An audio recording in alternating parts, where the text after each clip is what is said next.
In 1950, the world stood on the edge of nuclear catastrophe. The Korean War was not just a regional conflict.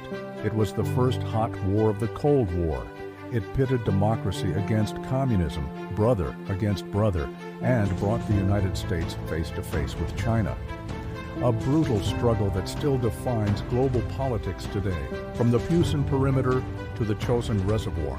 This is the story of courage, sacrifice, and a war that never officially ended. Welcome to Ancient Wars, June 25, 1950. Before dawn, North Korean artillery shattered the silence along the 38th parallel. Within hours, thousands of troops poured across the border. The Korean peninsula was at war, and the United States was about to be pulled into a conflict few Americans understood, and even fewer were prepared for. This was not World War II. This was not Europe. This was the beginning of the Cold War turned hot. At the end of World War II, Korea, once occupied by Japan, was divided at the 38th parallel. In the north, a communist regime backed by the Soviet Union, led by Kim Il-sung.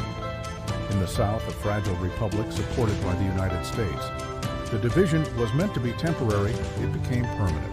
On June 25, 1950, North Korea launched a full-scale invasion of the South. Within days, Seoul fell. South Korean forces collapsed. The United Nations called for intervention, and President Harry S. Truman made a decision that would define the Cold War. America would fight. By August 1950, U.S. and South Korean forces were cornered in a small defensive pocket in southeastern Korea, the Pusan Perimeter. If it fell, the entire peninsula would be communist. American troops, many poorly equipped and undertrained, dug in. The fighting was brutal. Temperatures soared. Supplies ran low. Casualties mounted. But the line held. And then came one of the boldest gambles in military history. General Douglas MacArthur proposed an amphibious landing behind enemy lines at Incheon. It was risky. Extreme tides, narrow channels, heavy fortifications. Many believed it would fail, MacArthur insisted. On September 15, 1950, U.S. Marines stormed the beaches. Within days, Seoul was recaptured. North Korean forces collapsed.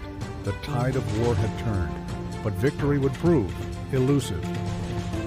As UN forces pushed north toward the Yalu River, the border with China, warnings came from Beijing. If American troops approached the border, China would intervene. The warnings were dismissed. In November 1950, hundreds of thousands of Chinese soldiers crossed into Korea. They struck at night. Bugles pierced the darkness. Human wave assaults overwhelmed UN positions. At the Chosin Reservoir, U.S. Marines fought in sub-zero temperatures, surrounded, outnumbered, and freezing. It became one of the most legendary fighting withdrawals in American military history. The war was no longer about reunification. It was about survival. By 1951, the front stabilized near the original 38th parallel. Trench warfare, artillery duels, endless patrols. The terrain resembled World War I more than World War II. Peace talks began and stalled. For 2 years, men died over hills with names like Pork Chop Hill and Heartbreak Ridge. The war faded from American headlines, but it did not end. Behind the scenes, tensions escalated. General MacArthur publicly suggested expanding the war into China, even hinting at nuclear weapons. President Truman refused.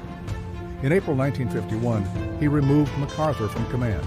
The decision shocked the nation, but it reinforced a fundamental principle: civilian control of the military. The Cold War would not become World War III. On July 27, 1953, an armistice was signed. Not a peace treaty, an armistice. The border remained near the 38th parallel. A demilitarized zone was created. Technically, North and South Korea are still at war. Over 36,000 Americans were killed. Millions of Koreans died. And the world learned a new reality. The Cold War would be fought not only with ideology, but with blood.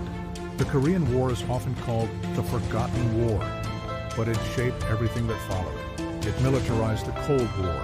It solidified the U.S.-South Korea alliance. It set the stage for Vietnam. And it created one of the most heavily fortified borders on Earth. A war that never officially ended.